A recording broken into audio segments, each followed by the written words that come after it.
Assalamualaikum warahmatullahi wabarakatuh. Apa kabarnya teman-teman? Balik lagi di channel kajian online.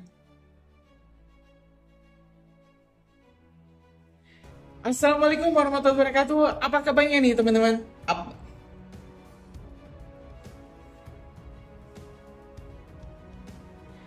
Assalamualaikum warahmatullahi wabarakatuh. Apa kabarnya teman-teman? Semoga selalu sehat dan juga diberikan kelancaran dalam semua aktivitasnya setiap hari. Balik lagi di channel kajian online. Dokter Tifa, teman-teman, akhirnya mendapatkan karma atas segala perbuatan-perbuatannya yang sudah kita lihat bersama-sama, di mana Dokter Tifa melakukan sebuah manipulasi data, melakukan fitnah, teman-teman, menyebar informasi hoax terkait ini ijazah Presiden ke-7 Republik Indonesia Bapak Joko Widodo. Akhirnya ini kepolisian mengumumkan penahanan Dokter Tifa, dan Dokter Tifa kini sudah resmi mengenakan seragam kebanggaan Dokter Tifa yang baru, yaitu seragam tahanan. Di dalam sel penjara, teman-teman, ya kita lihat Dokter Tifa cukup menangis, tidak seperti apa yang selama ini dikatakan di depan awak media bahwa Dokter Tifa ini berani. Kalau misalnya saya salah ya penjara saja. Tapi ketika teman-teman diperiksa dan dinyatakan bersalah, ya akhirnya nangis juga, ngaku hilaf. Dan juga ini sadar akan kesalahan-kesalahannya. Karena ini ternyata teman-teman ya Dokter Tifa hanya mengejar popularitas. Untuk apa sebenarnya? Pak Jokowi juga sudah bukan lagi seorang presiden. Kalaupun misalnya ya benar ijazah itu bukan ijazah asli, ya tidak akan membuat Indonesia ini maju. Gak akan membuat rakyat Indonesia yang saat ini teman-teman mungkin masih banyak yang, mohon maaf saya harus sebut, masih berada di bawah garis kemiskinan, tiba-tiba kaya, tiba-tiba sejahtera kan.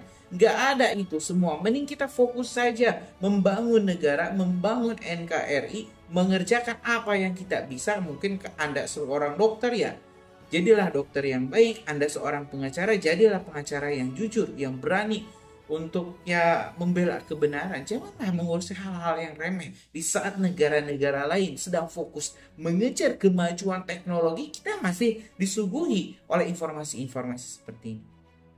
Oke, teman-teman, biar lebih lengkap, mending kita kaji dulu informasi dari pihak kepolisian terkait penahanan Dokter Tifa dan bagaimana kelanjutan kasus Dokter Tifa. Apakah akan segera masuk ke pengadilan? Mending kita simak video selengkapnya.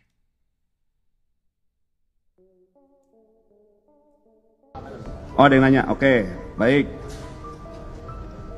Jadi rekan-rekan benar tadi hari ini, hari Jumat, tanggal 11, saksi atas nama saudari Dr. TT ya, datang kepada penyelidik Subdit Kamnet, mengklarifikasi bahwa yang bersangkutan hadir, kemudian menjawab beberapa pertanyaan ya yang diajukan oleh penyelidik. Jadi kami membenarkan. Kemudian yang kedua, informasi yang kami update adalah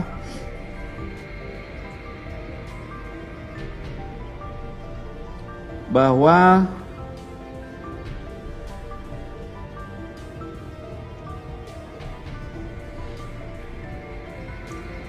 kemarin hari Kamis tanggal 10 Juli 2025 pukul 18.45 penyelidik telah melakukan gelar perkara terhadap 6 laporan polisi yang sedang ditangani, yaitu penyelidik Subdit Kamnet di Treskrimum Polda Metro Jaya. Apa peristiwa yang ditangani? Saya ulangi lagi, sekali lagi. Yang pertama adalah tentang peristiwa dugaan tindak pidana pencemaran nama baik atau fitnah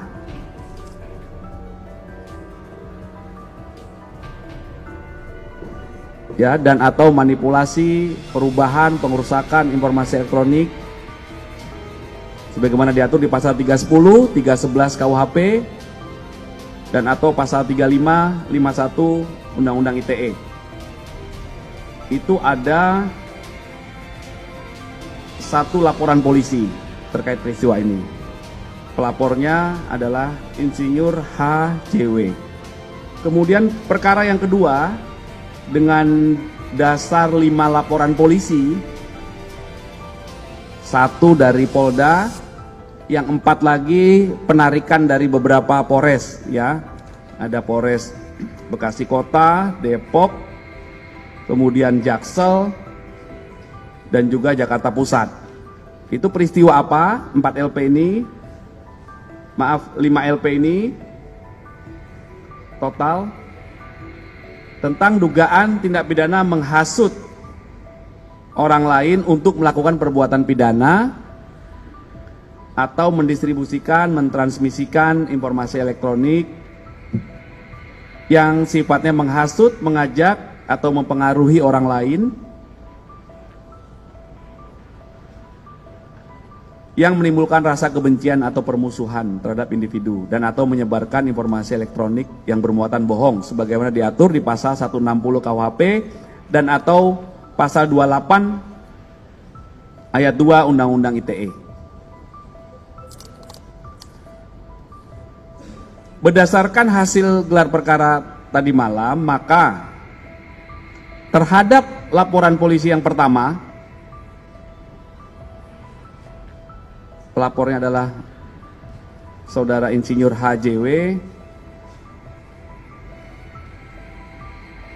Dalam proses penyelidikan yang sudah dilakukan, dalam gelar perkara disimpulkan, ditemukan ya, hasil penyelidikan sudah ditemukan dugaan peristiwa pidana sehingga perkaranya ditingkatkan ke tahap penyidikan. Itu untuk laporan polisi yang pertama dalam peristiwa yang dugaan pencemaran nama baik. Kemudian dalam 3 laporan selanjutnya dalam kelompok kedua kan ada 5 laporan ya. 5 laporan ini terbagi 2. Soalnya ada yang dicabut. Yang 3 juga dalam hasil penyelidikannya ditemukan dugaan peristiwa pidana sehingga perkaranya dapat naik ke tahap penyidikan. Kemudian di bagian yang kedua ada 2 laporan yang akan segera diberikan kepastian hukum mengingat pelapornya mencabut laporan polisi dan tidak hadir dalam undangan klarifikasi. Bisa dipahami ya. Jadi ada 2 peristiwa besar. Yang pertama pencemaran nama baik itu ada pelapornya, itu naik penyidikan. Kelompok kedua penghasutan dan undang-undang ITE. 3 laporan naik penyidikan, 2 laporan akan segera diberikan kepastian hukum karena pelapornya mencabut laporan polisi dan tidak hadir dalam undangan klarifikasi. Itu rekan-rekan update-nya. Ya. Yang dicabut laporan yang berasal 1 dari Polda Metro Jaya, yang 1 dari Depok. Ya. Jadi saat ini nanti yang tahap penyidikan adalah 4 laporan polisi ya. Peristiwa pertama 1 laporan polisi, peristiwa kedua 3 laporan polisi.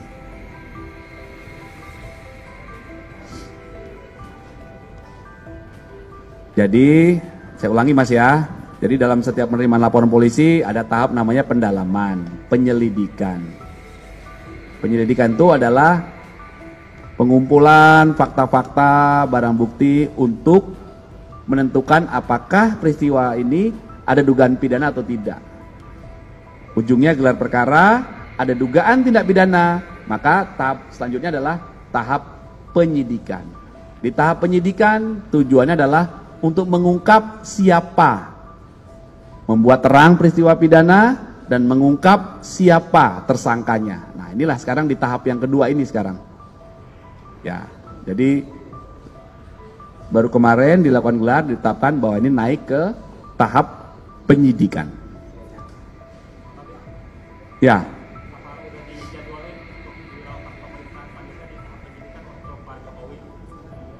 Ya, nanti coba kami pastikan ya jadwalnya kapan. Tentunya saksi-saksi korban, saksi-saksi dari pihak korban, kemudian nanti ada dugaan terlapor dan lain sebagainya, saksi-saksi dari pihak terlapor itu juga nanti dilakukan pemeriksaan dalam tahap penyidikan yang diawali dengan pengiriman undangan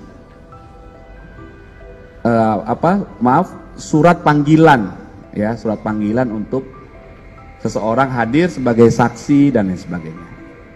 Kalau di tahap penyelidikan namanya undangan klarifikasi. Tahap penyelidikan tuh.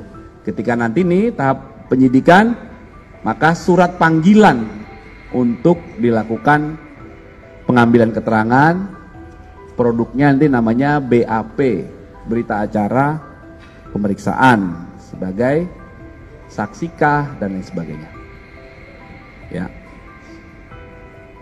Oke? Cukup berarti ya?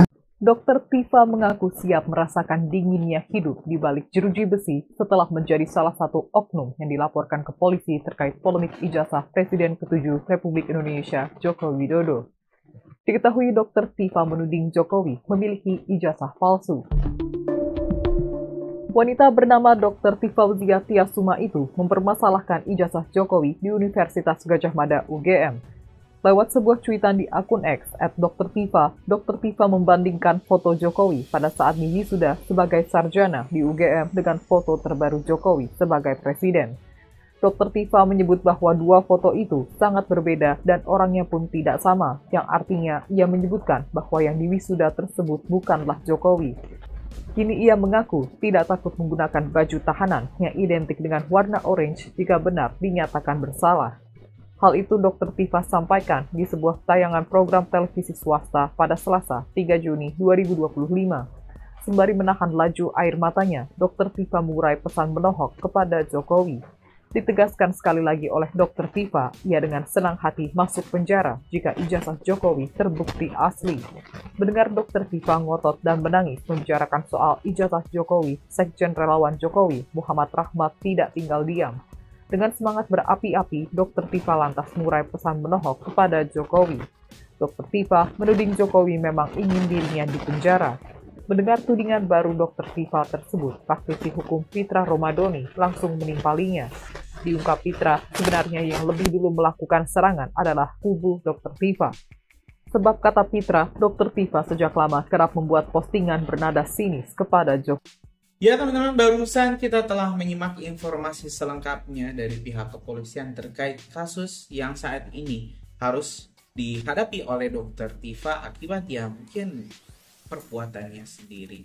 Saya cukup menyayangkan saat ada orang yang mengaku seorang intelektual, seorang dokter, teman-teman lulusan universitas dengan ya bergengsi, ini malah mengorek-ngorek informasi pribadi seseorang ya. Salah satunya ini ijazah Pak Jokowi. Saya kembali berpikir, teman-teman, kenapa ada orang yang sebegitu bencinya kepada Pak Jokowi? Saya yakin, ya saya sadar juga Pak Jokowi itu manusia, punya banyak salah, punya banyak kekurangan. Dan ketika memimpin ya mungkin ya teman-teman juga menyadari ada beberapa kebijakan yang kurang pas di hati rakyat, di hati kita semua, termasuk saya pribadi. Tapi ya sudahlah, Pak Jokowi juga sudah bukan lagi seorang presiden. Kenapa masih saja diserang? Kenapa masih saja dipermalukan? Kalau misalnya memang ya ini Bu Tifa itu yakin ijazah Pak Jokowi itu palsu, ya maju saja ke pengadilan. Kan di pengadilan juga ditolak. Jadi sudah tidak ada lagi jalan ini. UGM menyebut itu ijazah asli, ke pihak kepolisian juga menyebut ijazah itu asli, pengadilan bahkan tidak menerimanya. Jelas ini pasti ada sebuah pesanan yang sengaja ingin menjatuhkan popularitas atau ya elektabilitas Pak Jokowi. Saking takutnya mungkin Pak Jokowi itu jadi kingmaker di Pilpres 2029. Saya nggak tahu siapa, yang jelas ini pasti ada oknum yang bermain. Nah mungkin itu teman-teman. Gimana? Kalian punya pendapat lain soal kasus ini? Tulis di kolom komentar, kita bakal diskusikan. Terima kasih loh, terus nonton video dari Kajian Online. Jangan lupa nyalakan lonceng notifikasi. Assalamualaikum warahmatullahi wabarakatuh.